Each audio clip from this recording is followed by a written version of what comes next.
তুমি কি জানো, তোমার সবচেয়ে বড় দুর্বলতাই একদিন তোমার জীবন বাঁচাতে পারে? একদিন জঙ্গলের পাশে ছোট্ট একটা নদীর ধারে একটা হরিণ শান্তিতে পানি খাচ্ছিল। হঠাৎ সে পানির মধ্যে নিজের ছায়া দেখল, আর তার চোখ দুটো চকচক করে উঠল আনন্দে।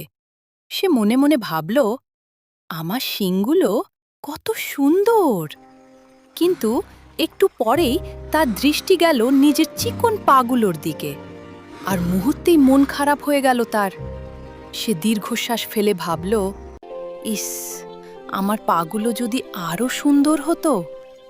ঠিক সেই মুহূর্তে জঙ্গলের ভেতর থেকে একটা ভয়ঙ্কর গর্জন ভেসে এলো। একটা বাঘ! হরিণটা আর এক মুহূর্ত দেরি করল না, প্রাণপণে দৌড়াতে শুরু করলো। আর সেই চিকন পাগুলো, যেগুলোকে সে এতক্ষণ ছোট ভাবছিল, সেগুলোই তাকে বাতাসের মতো বহন করে নিয়ে যাচ্ছিল। কিন্তু হঠাৎ ধড়াস, তার সুন্দর বড় শিং গাছের ডালে আটকে গেল।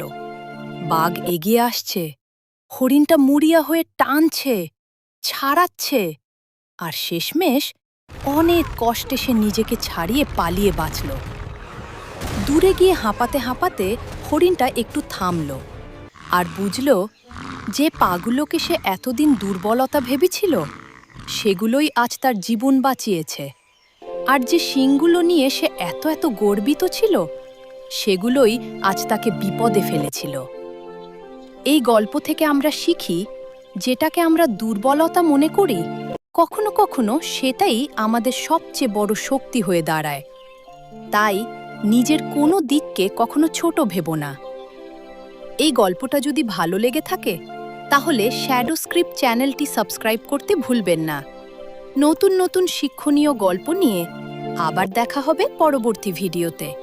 ততক্ষণ পর্যন্ত ভালো থাকুন, নিজের উপর বিশ্বাস রাখুন।